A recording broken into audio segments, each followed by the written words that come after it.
In this video, we're going to show you how to create a paid event on Renndvous with multiple ticket options. First, you're going to want to click Events to bring you to the Events landing page. Scroll down, click Create an Event. Now on this page, first you're going to want to identify what type of event you're hosting. A car meet is an informal gathering usually, whereas a car show is something organized in a convention center or it could be a closed-off lot. Cars and Coffee is usually a little bit more informal, something that happens recurring or can happen on the weekends, just kind of a random gathering. Rally is an organized drive. Virtual you would want to use if you have a club or something that you want to gather online in a sort of lobby, so to speak. And then Other gives you some other flexibility and options. The name of the event, so for this purpose we're going to say it is the Renndvous Test Event. Where is this event being hosted? We're going to say at Renndvous headquarters.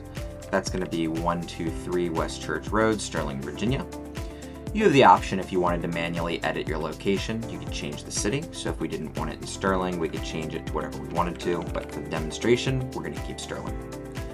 Start date and time, we're going to say that this will be New Year's Day 2027, and we're going to start at 1 in the afternoon. End date, it's going to end on the same day, and we're going to have it end about 5 hours later at 6 p.m. Now, if this event will be hosted by a club, so what options can happen here? You would want to be the administrator of either a club or a business, which you can create in the club section on Renndvous. So if we wanted to host this as the business of Renndvous, we would use this drop down and toggle it to have Renndvous. If we wanted to toggle it, let's say we have a club Renndvous, or Renndvous users of Maryland, we could host it from that club as well. Both options would be available as long as we're the administrator on one of the clubs. This next section below is where you'll put the event description, and we do use Markdown formatting. Markdown formatting, if you're not familiar, you would want to click here to learn more, but it allows you to use special characters to get more formatting tweaks and tricks with the event description. So if we wanted important information, we could put it in bold. If we wanted less important information, we could italicize, and we could put standard information below, as well as a bunch of other tricks with Markdown. For the event photo, you can add any banner photo you want. For this, we're going to use the photo of our Audi. This is where you would put the banner image showing everything that's going on at the event, or your main image that will display on the site. For support email, we're going to use support@Renndvous, but this is where you're going to put the email that's best for your attendees to contact you. Admin permissions is where, let's say you are the event host, but you want to have other users checking people in at the event. You can add permissions to another user on Renndvous that can have certain privileges and permissions, such as check-in, viewing the financials, as well as removing registrations, approving registrations, etc., so on and so forth. Now, event registration, would you like attendees to register? We're going to leave this as yes. So we're going to have registration required or optional for this event. Notes about registration are things that are going to be sent to the attendee at the time of registration. So for example, let's say the rain date is 2 weeks later. You can add that information here, and it will only be sent at the time of the registration. Registration date and times. So if we wanted to open registration, let's say in 2 weeks, you would want to change this field here to show that the registration would open 2 weeks from today. If you wanted all of the registrations collected, let's say by the end of November, you could change the register by deadline and it would close registration on that date and time. In this section here, you can toggle whether you would like to accept donations to the event. So for example, we could have donations go to Make-A-Wish for a great cause, and we could want a $10,000 donation goal here. Now tickets, let's say we offer a standard ticket and it's going to be a $10 ticket and we have 50 available. This ticket is for standard entry. Now, you're able to include other free items here. So let's say every standard ticket comes with a t-shirt. You can toggle on that it'll come with a t-shirt, and you can add options.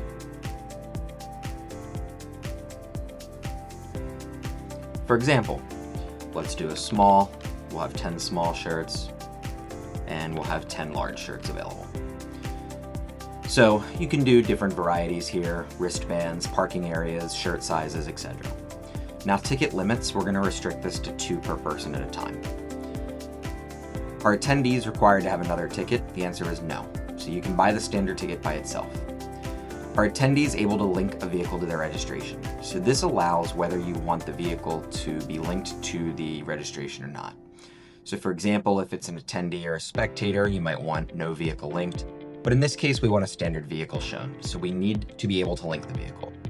We also want to require the vehicle because we don't want a person showing a car and not knowing the car. This allows the ability to hide registered vehicles on the event page. If this is toggled on, you will no longer see the vehicles on the event page, but most people prefer to show the vehicles as it helps with marketing and showing people what to expect when they get to the show.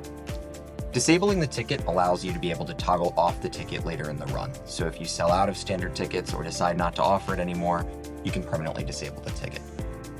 So we're going to save this ticket here, scroll back up, and we're going to offer a VIP ticket. Now the VIP ticket is going to be very limited. It's going to be a $1,000 ticket with 10 available. VIP ticket offers lunch and 2 nights of a hotel, for example. Now, does this ticket include free apparel, decals, or any options? No. Max tickets at once, you can only add 1 VIP, but we want to require a standard ticket purchase first. This means that somebody has to buy the standard ticket to show their car, and then they can buy the VIP ticket on top. That means we do want a vehicle linked, we are requiring a vehicle to be linked, and we do want to show it on the event page. We'll save this ticket as well. Now, ticket items here are things that you can sell along with the tickets. So say we don't want to include a free shirt. We want people to buy a shirt. We could offer a shirt, it could be $5, and we have 100 available. Now options, again, we could do small, we have 5 small, we have 5 large. Shirt available at the event. Add the option. We're going to add the Excel. 5 more. Does this ticket need additional options? No, just needs the sizing. You can only buy one at a time. You do not require anything else. We'll have you buy a shirt if you would like. So now we have standard tickets, VIP tickets, and you can buy a shirt. Registration email attachments give the ability to email out a PDF at the time of the event or at the time of registration, such as if you're holding a rally, people will add an event. Or if you have a parking map, you can add that there. Other information that's important to people that have registered. The event terms of service, let's say you have a rally or an event and you have specific terms of service for your event, you can attach that requires the user as they're registering to accept the terms in order to sign up. Next, you'll want to take a look down at the ability to add discount codes. So for example, I could offer a code for this event. We'll say test event is going to give you $10 off. Or if you want it to be a percentage, you can switch this back and it can be 10% off. So we'll do 10% off with the code test event. And we'll save that. Now, if you want to eventually disable the discount code, you would go in here, toggle it off. So I'm actually going to toggle this discount code off. So now this discount code will not work. Fees. For transactions of a total of $5 or less, you're looking at a $1.49 Renndvous fee.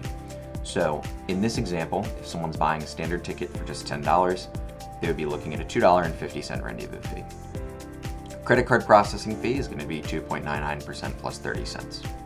Now the ability to transfer the fees. So you can transfer both the service fees and the credit card fees over to the user.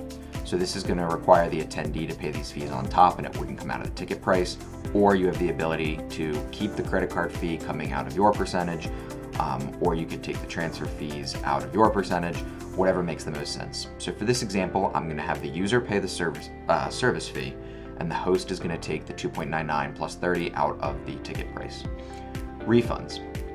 We're going to make this event non-refundable because this will allow cash out at any time. So in this event example, if we're booking a venue, we want to be able to take the funds and use it towards the venue. So we're going to make this event non-refundable. You can always transfer the ownership as well if you did want somebody else on the site to have permission. So we're going to save this event. We're going to scroll to the top. We're going to hit publish. And now the event is published. So if we go back to my events and we open this test event, you'll now see we have a donation goal. 0 has been raised of the 10,000. It's January 1st from 1 to 6 at Renndvous HQ. So now if we wanted to buy a VIP ticket, you would have to add the standard ticket first, which would then allow you to add the VIP ticket. So now that we have both of these in cart, you know, I want to share it as well. We've got our standard ticket, our VIP ticket. We're going to register now for the event.